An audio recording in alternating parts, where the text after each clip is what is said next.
News కి స్వాగతం. నేను పావని. ఆంధ్రప్రదేశ్ లో ఆగస్టు 15 నుంచి ప్రారంభమయ్యే ఫ్రీ బస్ పథకంపై సీఎం చంద్రబాబు కీలక వ్యాఖ్యలు చేశారు. ఫ్రీ బస్ పథకం ద్వారా మహిళలు ఎక్కడి నుంచి ఎక్కడికైనా వెళ్లొచ్చు, స్త్రీ శక్తి పేరుతో అమలు చేస్తాం అని సీఎం అన్నారు. ప్రకాశం, దర్శి, తూర్పు వీరాయపాలెంలో పర్యటించిన చంద్రబాబు పొలాల వద్ద మంచాలతో ఏర్పాటు చేసిన వేదిక వద్ద రైతులతో ముఖాముఖి నిర్వహించారు. ప్రభుత్వం అమలు చేస్తున్న పథకాలపై అన్నదాతలను ఆరా తీశారు. అసంఘటిత కార్మికులకు లేబర్ కార్డ్ అండగా నిలుస్తోంది.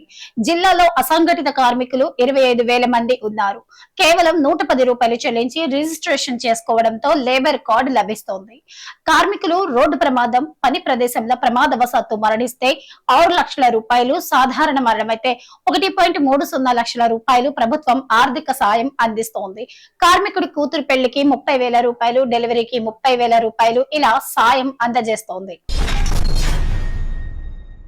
అత్యాచార కేసులో మాజీ పీఎం దేవేగౌడ మనవడు జేడీఎస్ మాజీ ఎంపీ ప్రజ్వల్ రేవన్నకు బెంగళూరు స్పెషల్ కోర్టు జీవిత ఖైదును విధించింది. జీవిత ఖైదుతో పాటు 10 లక్షల రూపాయల జరిమానా, అలాగే బాధితురాలకి 7 లక్షల రూపాయలు ఇవ్వాలని విధించింది. ప్రజ్వల్ అఘాయిత్యానికి పాల్పడినట్లు పని మనిషి ఫిర్యాదులో విచారణ చేపట్టిన పోలీసులు గత ఏడాది మే 31న అతడిని అరెస్ట్ చేశారు. గుజరాత్ ట్రాఫిక్ పోలీసులపై ప్రజలు ఆగ్రహం వ్యక్తం చేస్తున్నారు. లేట్ నైట్ పార్టీలతో గ్యాంగ్ రేప్ జరగచ్చు, మీ ఫ్రెండ్ ని నిర్జన ప్రదేశానికి తీసుకెళ్లొద్దు, అక్కడ రేప్ జరిగితే అంటూ సోలా, చండ్లోదియా ప్రాంతాల్లో పోస్టర్లు వెలిశాయి. వాటిపై స్పాన్సర్స్ అహ్మదాబాద్ ట్రాఫిక్ పోలీస్ అని ఉంది. ట్రాఫిక్ అవగాహన కోసం సాట్ రక్త కార్యక్రమానికి అనుమతిస్తే నిర్వాహకులు ఇలా చేశారని పోలీసులు వివరణ ఇచ్చారు. స్థానిక సంస్థల ఎన్నికల్లో బీసీలకు 42% రిజర్వేషన్లు కల్పించడంపై కాంగ్రెస్ ప్రభుత్వానికి చిత్తశుద్ధి లేదని బీజేపీ జిల్లా అధ్యక్షురాలు గోదావరి అంజిరెడ్డి విమర్శించారు. బీజేపీ ఓబీసీ మోర్చా ఆధ్వర్యంలో హైదరాబాద్ ఇందిరా పార్క్ వద్ద చేపట్టిన ధర్నాకు రామచంద్రాపురం నుంచి శనివారం భారీ సంఖ్యలో తరలి వెళ్లారు. గోదావరి మాట్లాడుతూ 10% మైనార్టీ రిజర్వేషన్లు తొలగించాలని డిమాండ్ చేశారు. ఇంగ్లాండ్ T10 టోర్నీలో సంచలనం నమోదైంది. గిల్ఫోర్డ్ విఎస్ ఎల్ఎల్సి మ్యాచ్లలో ఒకే ఓవర్లలో 45 పరుగులు వచ్చాయి.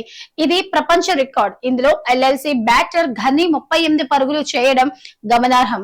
ఆర్న వేసిన ఇన్నింగ్స్ 8 ఓవర్లలో ఘనీ 5 సిక్సర్లు, 2 ఫ్లోర్లు బాదారు. 2 నోబాల్స్ తో పాటు వైడ్ల రూపంలో 7 ఎక్స్ట్రాలు వచ్చాయి. 28 బంతుల్లోనే సెంచరీ చేసిన ఘనీ 43 బంతుల్లో 17 సిక్సర్లు, 11 ఫోర్లతో 153 రన్స్ చేశారు.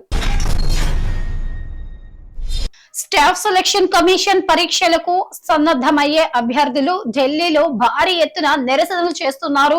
పరీక్షల్లో అవకతవకలు జరుగుతున్నాయని ఆగ్రహం వ్యక్తం చేస్తున్నారు. పలు కేంద్రాల్లో చివరి నిమిషంలో పరీక్షలను రద్దు చేయడం, సాంకేతిక లోపాలు తలెత్తడం, సిబ్బంది దూసుగా ప్రవర్తించడంపై వీరు రోడ్డెక్కారు. పారదర్శకమైన పరీక్షా విధానాన్ని తీసుకురావాలని అభ్యర్థులు డిమాండ్ చేస్తున్నారు. రౌడీ బాయ్ విజయ్ దేవరకొండ హీరోగా గౌతమ్ తిన్ననూరి తెరకెక్కించిన కింగ్డమ్ సినిమా వీక్షకులను అలరిస్తోంది. మరి ఈ చిత్రానికి ప్రపంచ వ్యాప్తంగా 2 రోజుల్లోనే 53 కోట్ల రూపాయల కలెక్షన్లు వచ్చినట్లు మేకర్స్ ప్రకటించారు. వీకెండ్ కావడంతో ఈ 2 రోజుల్లో కలెక్షన్లు ఇంకా పెరిగే ఛాన్స్ ఉందని సినీ వర్గాలు అంచనా వేస్తున్నాయి. ఈ చిత్రంలో భాగ్యశ్రీ బోర్సే హీరోయిన్ గా నటించగా అనిరుద్ మ్యూజిక్ అందించారు. భారత్ పై అమెరికా టారిఫ్స్ విధించిన వేళ ప్రధాని నరేంద్ర మోదీ సంచలన ప్రకటన చేశారు.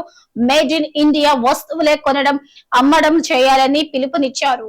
పెళ్లిళ్ల సీజన్ దీపావళి ముందు ఉన్నాయన్నారు.